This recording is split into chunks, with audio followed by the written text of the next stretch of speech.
आपने ये तो बहुत बार सुना होगा कि गरीब गरीब होते जा रहे हैं और अमीर अमीर होते जा रहे हैं, बट क्या आपने ये सुना कि जो गरीब देश हैं वो और ज़्यादा गरीब होते जा रहे हैं और अमीर देश और ज़्यादा अमीर होते जा रहे हैं।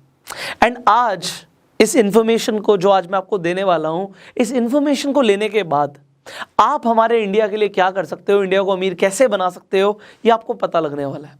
तो इन्फॉर्मेशन आपके बहुत ज़्यादा काम की, क्योंकि आप पहले अमीर बनेंगे फिर इंडिया अमीर बनेगा। तो देश गरीब क्यों होते जा रहे हैं और हमारा देश कैसे अमीर बन सकता है, इसके ऊपर हम बात करने वाले हैं। बट उससे पहले आप इस पिक्चर को देखिए। ये एक ऐसे देश की पिक्चर है जहां पर भूखमरी थी, लोग मर रहे थे, दवाइयां नहीं थी, मेडिकल फैसिलिटीज नहीं थी, लोगों के पास रहने के लिए घर नहीं था। पर आज कुछ दशकों के बाद उस देश की तस्वीर कुछ ऐसी है। जी हाँ, मैं सिंगापुर की बात कर रहा हूँ। ये सिंगापुर को आप देख रहे हैं ना, इतना सुंदर लग रहा है, ये इतना सुंदर था नहीं।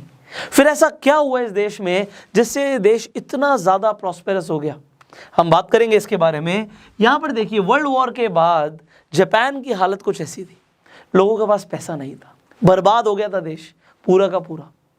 बट उसके बाद ऐसा क्या हुआ कि जापान आज एक सुपर पावर बन चुका है। आज कुछ ऐसा लगता है जापान, ऐसा क्या हुआ? क्या इंडिया के साथ भी ऐसा हुआ? The answer is no, not that much, इतना नहीं हुआ।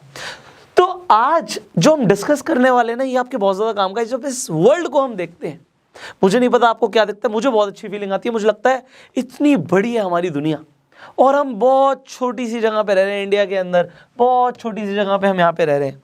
पर अब जब इस पूरी दुनिया की बात करते हैं, कितने लोग इस पूरी दुनिया में रहते हैं?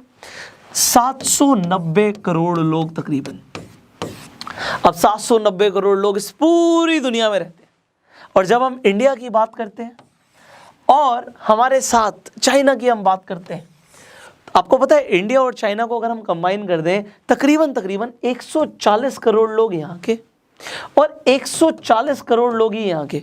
ये मैं अपर हैंड पे फिगर क्यों ले रहा हूँ, क्योंकि डेटा काफ़ी टाइम से अपडेट नहीं हुआ है, पॉपुलेशन दबा के बढ़ रही है, घर में लोग, अब आप समझ सकते हो 280 करोड़ लोग हो गए यहाँ पे। तकरीबन पूरी दुनिया का 1/3 पॉपुलेशन इन 2 कंट्रीज में रह रही है। बट अब इस पॉपुलेशन से आपका क्या मतलब है? देखो, जिस देश में जितनी ज़्यादा आबादी होगी, उन देश के लोगों को उतनी ज़्यादा चीज़ों की ज़रूरत होगी। देखो, आप आज अपनी बात कीजिए, आप आज कपड़ा पहनते हैं, आप खाना खाते हैं, आपको गाड़ी भी चाहिए इधर उधर जाने के लिए, आपको एक फ़ोन भी चाहिए, आपको कूलर, पंखा, टीवी, फ्रिज, एसी, बहुत सारी बेसिक चीज़ें चाहिए आपको। आज आपको चाहिए कि आपके कल जो बच्चे होंगे उन्हें भी चाहिए होंगी। द आंसर इज यस, उन्हें भी चाहिए होंगी। तो क्योंकि लोगों को सामान चाहिए होता है, यहां से बात शुरू होती है इकोनॉमी की, क्योंकि सामान फ्री में नहीं मिलता, सामान को बनाया जाता है, बेचा जाता है। तो अब 790 करोड़ लोगों को सामान चाहिए। यहाँ पे इंडिया के और चाइना के 280 करोड़ लोगों को भी सामान चाहिए। और जब ये सामान बनाने की बात आती है, प्रोडक्ट्स एंड सर्विसेज की बात आती है, तो यहां से शुरू होता है जीडीपी, ग्रॉस डोमेस्टिक प्रोडक्ट। एक कंट्री का जो टोटल गुड्स और सर्विसेज प्रोड्यूस हो रहे हैं उसे हम जीडीपी बोलते हैं। बट पूरी दुनिया की जीडीपी कितनी है? 80 trillion dollars, 80 trillion. But India का क्या उसमें कंट्रीब्यूशन है, इसे भी हम समझेंगे। बट उससे पहले देख लेते हैं इस जीडीपी में सबसे ज्यादा कंट्रीब्यूट कौन कर रहा है। Number 1 you see USA, United States of America. America का जो जीडीपी है 21.43 ट्रिलियन है, जो कि पूरे वर्ल्ड की जीडीपी का हो गया 27%। मतलब पूरे वर्ल्ड में जितने भी गुड्स और सर्विसेज बन रहे हैं उसमें से 27% कंट्रीब्यूट कर रहा है यूएस। अब दूसरे नंबर पे चाइना नहीं है, दूसरे नंबर पे यूरोप है, बट मैंने फिर भी लिखा हुआ है चाइना, क्योंकि यूरोप में बहुत सारी कंट्रीज आ जाती हैं। तो चाइना की जब हम बात करते हैं, it is on second number, 14.34 trillion dollars. कितना बड़ा कंट्रीब्यूटर हो गया? 18% का कंट्रीब्यूटर हो गया इस पूरे वर्ल्ड की जीडीपी में। और फिर यूरोप में 18.3 ट्रिलियन, 23%। इन तीनों को कंबाइन कर दीजिए 68%। तो पूरा वर्ल्ड का है सिर्फ 32% पे। और पूरे वर्ल्ड की पॉपुलेशन, यू अंडरस्टैंड, पूरे वर्ल्ड का आप क्षेत्रफल देखिए, उसके बाद आप देखिए कि जीडीपी में कंट्रीब्यूट कौन से देश कर रहे हैं। मेजरली ये 3, US, China and Europe. But हमारा इंडिया कहां पर आता है? बहुत पीछे। 2.87 ट्रिलियन डॉलर की हमारी जीडीपी है, जो कि पूरे वर्ल्ड का सिर्फ 3.5% है। और पॉपुलेशन में यू कैन अंडरस्टैंड। अब हम पाकिस्तान की भी बात कर लेते हैं, बहुत सारे पाकिस्तान के भी दर्शक देखते हैं, वो कहते हैं भाई सिर्फ इंडिया की बात मत करो। तो पाकिस्तान तो जी बहुत पीछे है, 0.27 ट्रिलियन। अब मैं एक कंपैरिजन करूंगा छोटा सा, वो कंपैरिजन बनता नहीं है बट आपको कुछ समझ आएगा इससे। वो कंपैरिजन है जब हम यूएस की बात कर रहे हैं, हम यूएस को पाकिस्तान से कंपेयर कर देते हैं। क्यों? क्योंकि पॉपुलेशन थोड़ा बहुत आसपास है, थोड़ा सा फर्क है, बट डेफिनेटली आप अगर देखोगे यूएस कहाँ और पाकिस्तान कहाँ, पाकिस्तान यहाँ पर छोटा सा देश है और यहाँ पे यूनाइटेड स्टेट्स ऑफ अमेरिका आप देखिए एक बहुत बड़ा देश है। अब जब हम यूएस और पाकिस्तान की बात कर रहे हैं, हम एक कंपैरिजन कर रहे हैं, तो कंपैरिजन वैसे बनता नहीं है बट फिर भी हम कर लेते हैं पॉपुलेशन को देखते हुए। यूएस की इकॉनमी है $21.43 ट्रिलियन और हमारे पाकिस्तान की इकॉनमी है 0.27 ट्रिलियन। कहीं से कहीं तक स्टैंड नहीं करती। क्यों नहीं करती? क्योंकि यूएस जो है, यूएस इतना बड़ा क्यों है, इतना अमीर क्यों है, इतनी बड़ी उसकी जीडीपी क्यों है? ये सवाल आपके मन में आने चाहिए, क्योंकि अगर नहीं आएंगे तो आप इंडिया को ऊपर नहीं लेके जा पाओगे। अगर आप पाकिस्तान से हो तो पाकिस्तान को ऊपर नहीं लेके जा पाओगे, आप बांग्लादेश से हो तो बांग्लादेश को कभी ऊपर नहीं लेके जा पाओगे, आप नेपाल से हो तो नेपाल को कभी ऊपर लेके जा नहीं पाओगे। ये मैं क्यों बोल रहा हूं, इसे समझिए। यूएस के पास ऐसा क्या है, वो इतना अमीर क्यों है, ये बहुत बड़ा सवाल है। सबसे पहले आप ये देखिए, जो आज आप मोबाइल फोन यूज कर रहे हो, क्या वो इंडिया का है, क्या वो पाकिस्तान का है, क्या वो बांग्लादेश का है, क्या वो नेपाल का है? Answer is no. अगर आप एप्पल का फोन यूज कर रहे हो तो एप्पल यूएस का है और बाकी सारे जो आप और ब्रांड्स देखते हो वो चाइना के। अब यूएस के पास एप्पल है, यूएस के पास गूगल है, यूएस के पास माइक्रोसॉफ्ट है, यूएस के पास टेस्ला है, यूएस के पास जनरल मोटर्स है, यूएस के पास फोर्ड है, और मेरे पास जगह नहीं है लिखने की वरना मैं लिखते ही चला जाऊंगा। तो यूएस के पास वो कंपनीज हैं जो वर्ल्ड पावर है, उनके प्रोडक्ट्स हर देश में बिक रहे हैं, हर कोई उनका प्रोडक्ट खरीदना चाहता है और पैसे दे रहा है मनचाहे।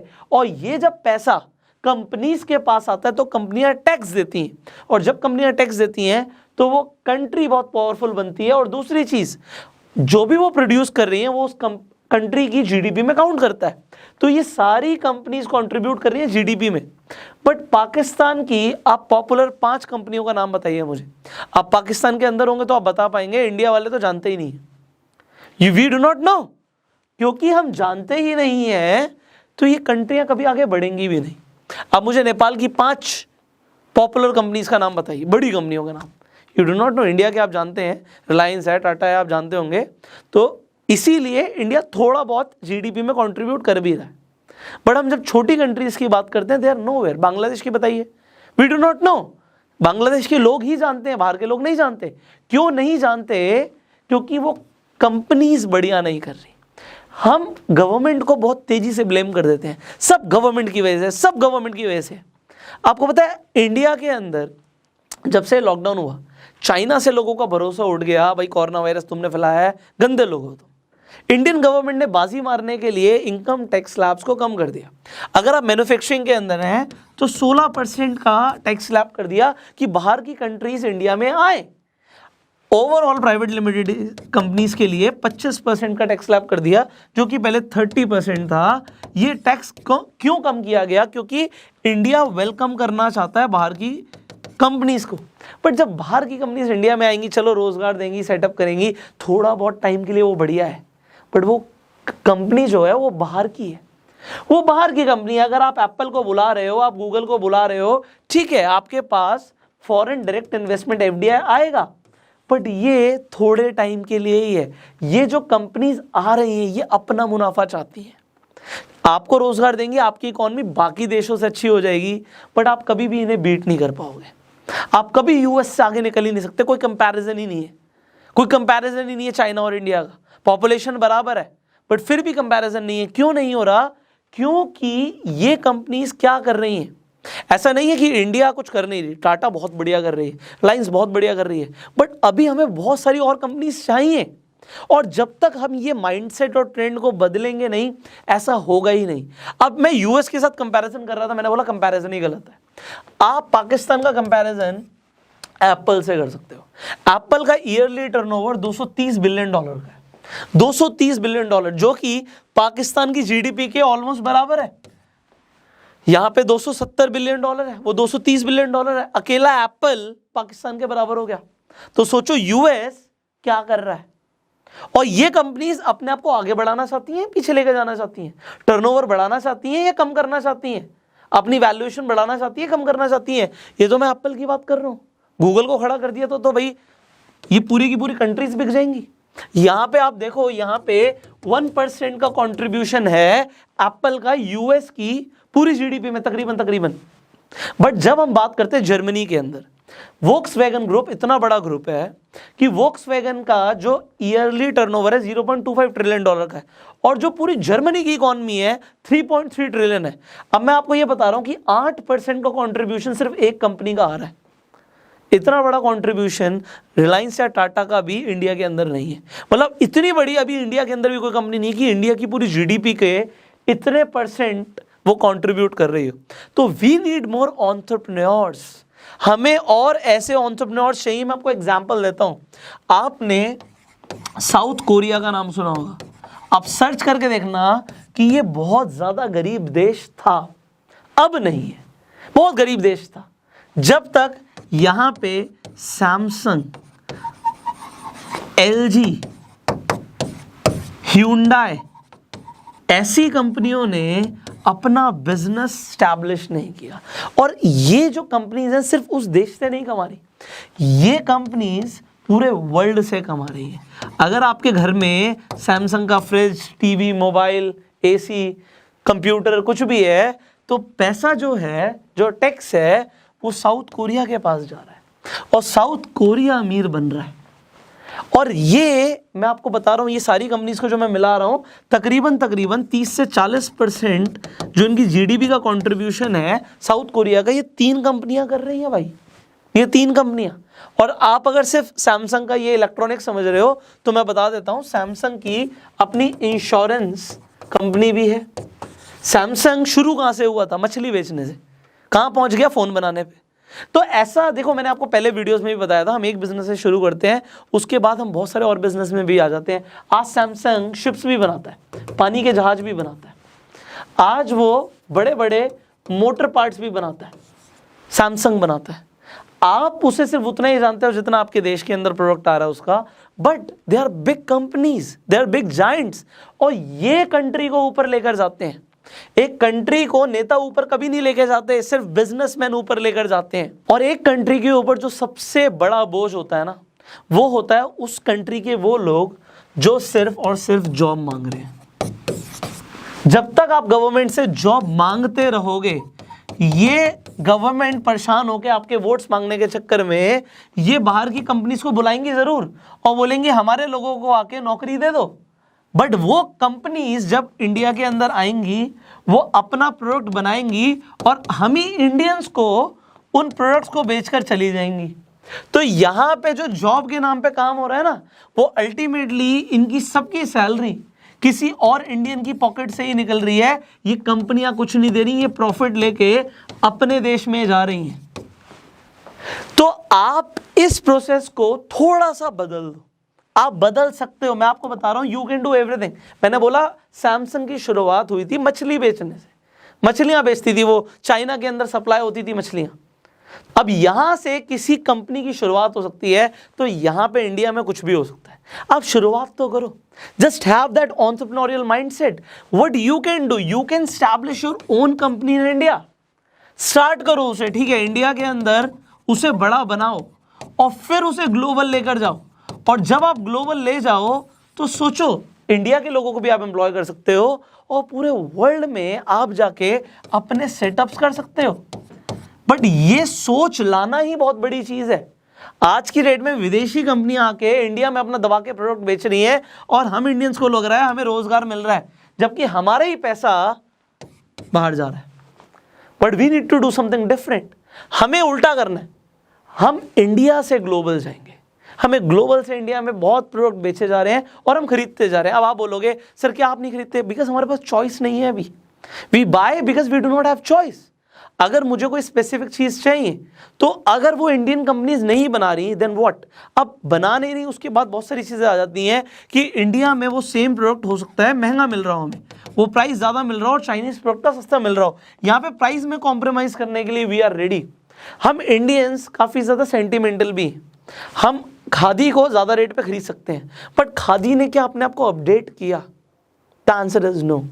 वो वही पुरानी चीज़ें बना रहे हैं। क्या वो ऐसे प्रोडक्ट्स बना रहे हैं जो आज की जनरेशन को ज़रूरत है? The answer is no. मैं एक कंपनी की बुराई नहीं कर रहा, मैं चाहता हूं कि इंडिया के अंदर भी और एंटरप्रेन्योर्स पैदा हों, हम रोज़गार लोगों को दें, हम रोज़गार मांगे ना, क्योंकि कंपनीज ही हैं जो बड़ा होके एक कंट्री को ऊपर लेकर जाती हैं, टैक्स दे के ऊपर लेकर जाती हैं। Otherwise India is helpless. And नेता कभी इस टॉपिक के ऊपर बात करेंगे नहीं। Politicians will never talk about it, they will always talk about भूखमरी हो रही है जी, गरीबी हो रही है, बेरोजगारी हो रही है, बेरोजगारी दूर करो, बेरोजगारी दूर करो, हम नौकरियां देंगे, हम इतनी नौकरियां देंगे, हम इतनी जॉब्स निकाल देंगे, रेलवे में जॉब्स निकाल देंगे, आप लोगों को नौकरी हमारी तरफ से पक्का मिलेगी। इसके अलावा क्या? Are they really talking about what you need to do? Now we are talking about that. So यहाँ पे देखो, अगर आपके घर के अंदर बहुत ज़्यादा ज़रूरत है, बिल्कुल भी पैसे नहीं, मैं नहीं कहता हर इंसान एकदम से बिजनेस कर सकता है, बट बिजनेस माइंडसेट को लेकर ला सकता है। अगर आज आपको जॉब करनी भी पड़ जाती है, ठीक है, आप 2 साल 5 साल 10 साल जॉब करते भी हो, कोई दिक्कत नहीं है, बट उसके बाद एक बार दिमाग में ज़रूर रखो that you need to do your own business and opportunities को हमेशा लाइफ में वेलकम करो, that you get a good opportunity and उसे आप ग्रैब करो। और ये नहीं है इसे जुए की तरह नहीं खेलना। लोग क्या करते हैं, बिजनेस को जुए की तरह समझते हैं कि एक बार मैं ट्राई जरूर करूंगा बिजनेस, बस एक बार ट्राई किया, नहीं हुआ तो छोड़ दिया। Business is not like that. और वी डू नॉट नो कि कौन सा आइडिया आपकी जिंदगी बदल दे और इतना बड़ा बन जाए कि हम सोच भी नहीं सकते। We have a lot of business stories, बहुत सारी सक्सेस स्टोरीज हैं जो हम स्टेप बाय स्टेप शेयर करेंगे। अब आप अपना बिजनेस कैसे कर सकते हो, कैसे रजिस्टर कर सकते हो, कैसे आपको शुरुआत करनी है, अभी बहुत कुछ सीखना बाकी है इसी फाइनेंशियल एजुकेशन सीरीज में। So I hope you are learning a lot from Go Self Made University. तो इस वीडियो को शेयर जरूर कीजिए जिससे और भी लोग फायदा ले पाए, समझ पाए कि हम इंडिया को अमीर कैसे बना सकते हैं। इसके साथ साथ मुझे पता आप लोग घर पे हैं, आप इंटरनेट से अगर पैसा कमाना सीखना चाहते हैं तो आप फास्ट ट्रैक मिलियनेयर कोर्स के बारे में भी जानकारी ले सकते हैं इस नंबर पे कॉल करके। तो अभी के अभी आप कॉल कीजिए इस नंबर पे, इस कोर्स के बारे में जानकारी लीजिए जिससे आपको पता लगे कि आप घर पे बैठे बैठे ऑनलाइन पैसा कैसे कमा सकते हो, अपना बिजनेस कैसे बिल्ड कर सकते हो। फाइनली, अगर आप इस वीडियो को फेसबुक पर देख रहे हैं, हमें फॉलो कीजिए, और यूट्यूब पे देख रहे हैं, सब्सक्राइब कीजिए, बेल आइकन पे क्लिक कीजिए। I will see you in the next video. Till that time, you go Self made.